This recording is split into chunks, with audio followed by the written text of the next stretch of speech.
The day that Tilly got sick, we were teaching her how to take our first steps. It was a really happy day, normal day, no signs that she was going to be ill in the middle of the night. But we put her to bed, completely normal child, and it wasn't until 3 o'clock in the morning that we noticed something wrong.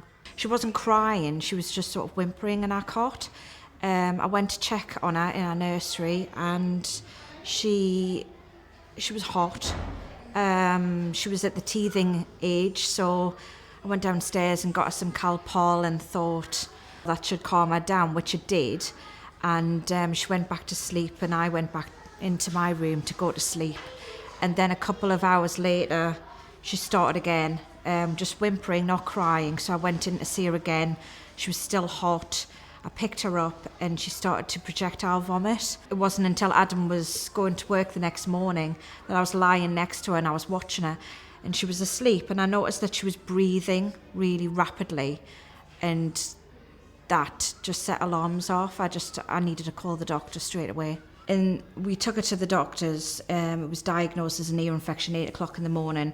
Throughout the day, she was just poorly, sort of like flu-like symptoms. And it wasn't until later on in the day, about 3 o'clock, that I noticed a rash appearing around her nappy area.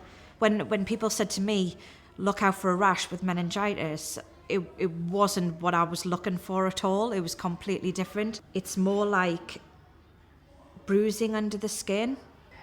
When they didn't go away under the tumbler test, that's when I started to really panic, phone the ambulance, and then from that moment, everything happened really fast. By the time we'd got to hospital, Tilly was absolutely covered from head to toe in this rash. We were met by about 13 staff. They all grabbed Tilly off me, ran to A&E, cut off our clothes, started sticking tubes in her and injections, sat me down and basically told me the worst thing that a mother would hear, that my daughter's probably going to die. The doctors sat us down and said meningococcal strain B, that's what they thought she had, and kids do die from it.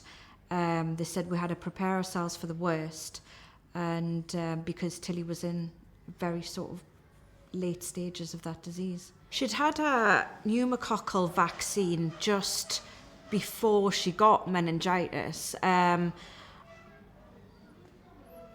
Because I wasn't aware that there were so many different strains at the time, maybe I was naive to think that she was covered against meningitis. But obviously she certainly wasn't.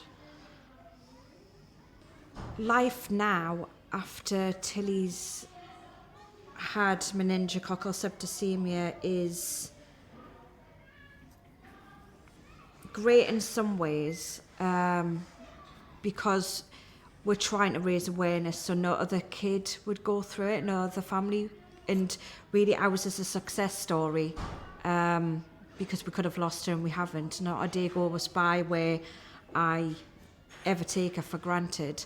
Tilly now has to go through every day, learn how to do things without hands, and if she does want to have hands, we have to fundraise for good prosthetic hands that cost over £20,000 a pair for her just to learn how to write and paint at school like normal boys and girls. She struggles to walk. She can't walk long distances at all without it hurting her. It's just sort of everyday life for her now. She doesn't really remember, and sort of like she just gets on with it kind of thing. Just part of life now, isn't it, Tilly? She'll just sometimes just say like, I'm glad I didn't die. She'll say that sometimes. 'Cause she's a really happy little girl and she's very inspirational. If there was a vaccine out today that could prevent children from getting meningococcal septicaemia, I certainly would give it to my child, because it's such a horrific disease. To see the kids go through that much pain, and I mean, it's a killer. Do you know what I mean? It's every parent's worst nightmare, so yes, I would.